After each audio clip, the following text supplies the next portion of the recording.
বৈঠকে কারা কারা উপস্থিত থাকবেন? শিবাশিস মৌলিক আমাদের অপর প্রতিনিধি সরাসরি আমাদের সঙ্গে রয়েছেন বিশ্ব বাংলা কনভেনশন সেন্টার থেকে। শিবাশিস, একদমই তাই। দেখো, এই মুহূর্তে বলতে পারি বিশ্ব বাংলা কনভেনশন সেন্টার, যেখানে এর আগে সেভাবে বড় করে বিজেপির কোনো অনুষ্ঠান হয়নি, কিন্তু রাজ্যে সরকারে আসতে চলেছে বিজেপির এবং নির্বাচনের ফল প্রকাশিত। এই বিশ্ব বাংলা কনভেনশন সেন্টারে তারা অমিত শাহের উপস্থিতিতে জয়ী প্রার্থীদের নিয়ে সেখানে বিধায়ক দলের বৈঠক করতে চলেছেন এবং নেতা ও উপনেতা বেছে নেওয়া হবে। অর্থাৎ আজ বাংলার মুখ্যমন্ত্রী কে হতে চলেছেন, উপমুখ্যমন্ত্রী কে হতে চলেছেন, এমনটাই কিন্তু জানা যাবে। ইঙ্গিত পাওয়া গিয়েছে জ্যোতির্ময় সিং মাহাতের বক্তব্যে। তবে একজন উপমুখ্যমন্ত্রী না দুজন উপমুখ্যমন্ত্রী, এই নিয়ে এখনও কিন্তু আলোচনা চলছে। এই মুহূর্তে শ্যামল জানাকে যে ছবি দেখাতে বলবো, একেবারে ফুলের পাপড়ি দিয়ে কিন্তু সাজানো হয়েছে। এরকম একাধিক জায়গায় পদ্ম প্রতীক বানানো হয়েছে, কারণ যে পদ্ম প্রতীকের মাধ্যমে বিজেপি এই নির্বাচনী বৈতরণী তারা পার করলেন। তারা রাজ্যের শাসক দল, এখন বিরোধী থেকে শাসক দল হয়ে উঠেছে বিজেপি, যে ছবি আমরা দেখতে পাচ্ছি। এবং এখানে কিন্তু আর কিছুক্ষণ পরেই আমরা জানি যে 3:30 নাগাদ আলোচনা শুরু হবে। 1-2 ঘন্টা আলোচনা চলবে সেই বৈঠক, যেখানে জয়ী প্রার্থীরা 206 জন জয়ী প্রার্থী তারা উপস্থিত থাকবেন এবং তারা আলোচনা করবেন। অমিত শাহ এবং উড়িষ্যার মুখ্যমন্ত্রী, কেন্দ্রীয় স্বরাষ্ট্রমন্ত্রী এবং উড়িষ্যার মুখ্যমন্ত্রী, পর্যবেক্ষক, সহ পর্যবেক্ষক, তারা সিদ্ধান্ত নেবেন আলোচনা শেষে কে মুখ্যমন্ত্রী হবেন এবং কে বা কারা উপমুখ্যমন্ত্রী হবেন। এই সিদ্ধান্তের পর আগামীকাল ব্রিগেড প্যারেড গ্রাউন্ডে বিজেপির যে মুখ্যমন্ত্রী, উপমুখ্যমন্ত্রী সহ একাধিক মন্ত্রী সেখানে শপথ নিতে চলেছেন, এমনটাই বিজেপি সূত্রে জানা যাচ্ছে। টানটান উত্তেজনা রয়েছে। গতকাল প্রধানমন্ত্রীর সঙ্গে কেন্দ্রীয় স্বরাষ্ট্রমন্ত্রী তিনি বৈঠক করেছেন। আজকে শহরে পৌঁছে গিয়েছেন স্বরাষ্ট্রমন্ত্রী। বেলা 11টার কিছু পরে তিনি পৌঁছন দমদম বিমানবন্দরে।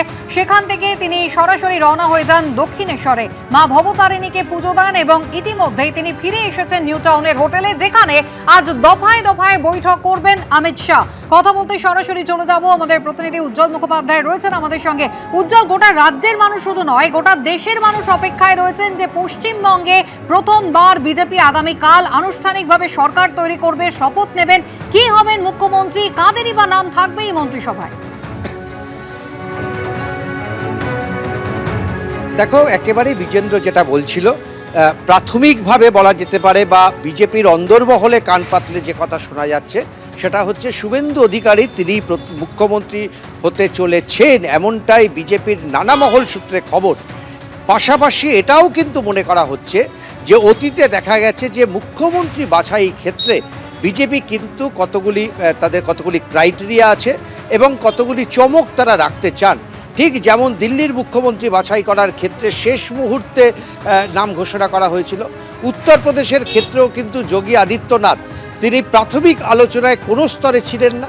ঠিক এখানেও পশ্চিমবঙ্গের ক্ষেত্রে এরকম কোনো চমক থাকবে কিনা, নাকি পরপর দুবার মমতা বন্দ্যোপাধ্যায়কে হারানো শুভেন্দু অধিকারীর ওপরই হাতেই রাজ্যপাঠ তুলে দেবেন অমিত শাহ, তাই নিয়ে আর কয়েক ঘন্টার কৌতূহল।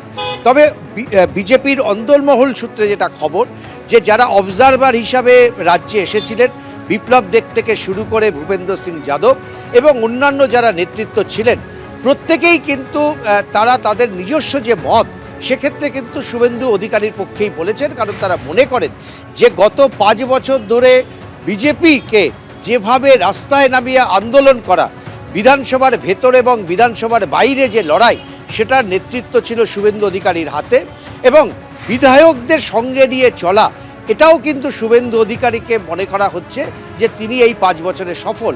ফলে শুভেন্দু অধিকারীর পক্ষেই সবচাইতে পাল্লা ভারী।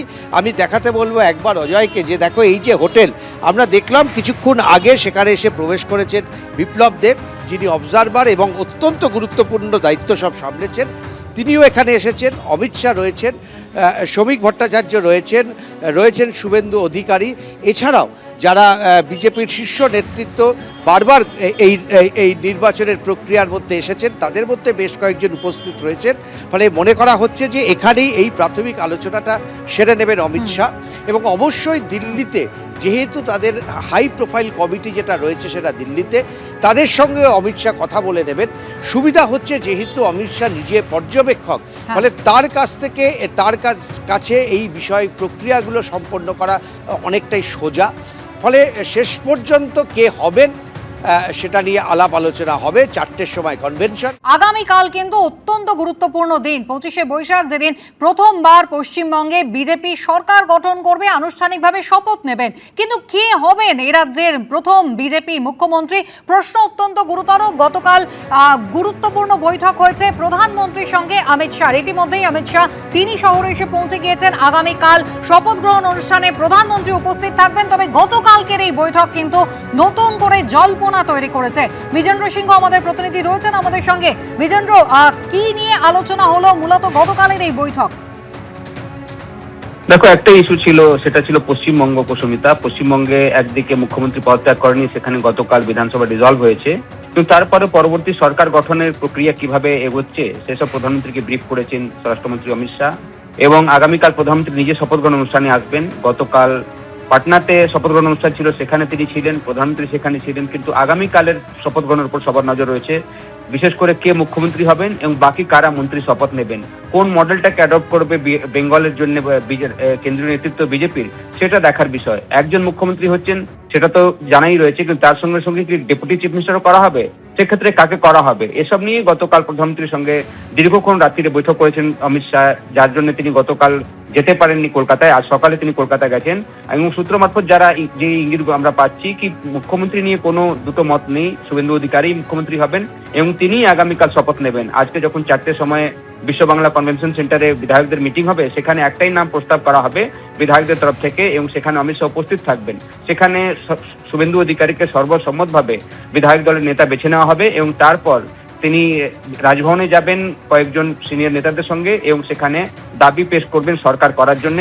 আগামীকাল তিনি শপথ নিচ্ছেন এবং তারপরেই স্টার্ট হবে বাকি মন্ত্রীদের, কারা কারা মন্ত্রী হচ্ছেন সেই তাদেরকে আনুষ্ঠানিকভাবে আমন্ত্রণ জানানোর প্রক্রিয়া এবং যারা যারা শপথ নেবেন মুখ্যমন্ত্রীর সঙ্গে আগামীকাল, তাদেরকে আজকে ইনফর্ম করে দেওয়া হবে। একদিকে বিজেপি প্রেসিডেন্ট ইনফর্ম করবেন, অন্যদিকে যেহেতু আজকে কনভেনশন সেন্টারে এমএলএরাও রয়েছেন, তাদেরকেও হয়তো আনঅফিসিয়ালি জানিয়ে দেওয়া হবে কি আগামীকাল আপনাদেরও শপথ রয়েছে।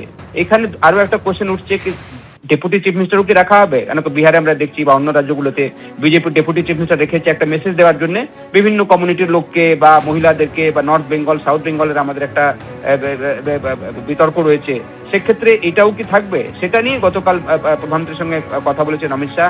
তবে কি সিদ্ধান্ত হয়েছে সেটা এখনো জানা যাচ্ছে না। একটা সিদ্ধান্ত স্পষ্ট রয়েছে যে মুখ্যমন্ত্রী শুভেন্দু অধিকারী হচ্ছেন, আগামীকাল তিনিই শপথ নেবেন। তার সঙ্গে আরো কারা কারা শপথ নেবেন সেই তালিকাগুলো হয়তো আরো একবার যখন কোর গ্রুপের বৈঠক বসবে অমিত শাহর নেতৃত্বে বিজেপির, সেখানে তিনি জানিয়ে দেবেন এবং শুভেন্দু অধিকারীকেই সর্বসম্মতভাবে এমএলএরা বেছে নেবেন তাদের নেতা এবং তারপর তিনি রাজভবনে গিয়ে দাবি পেশ করবেন সরকার করার জন্য, যার শপথ আগামীকাল হবে। একেবারে বিজেন্দ্র। এবিপি আনন্দ, এগিয়ে থাকে, এগিয়ে রাখে।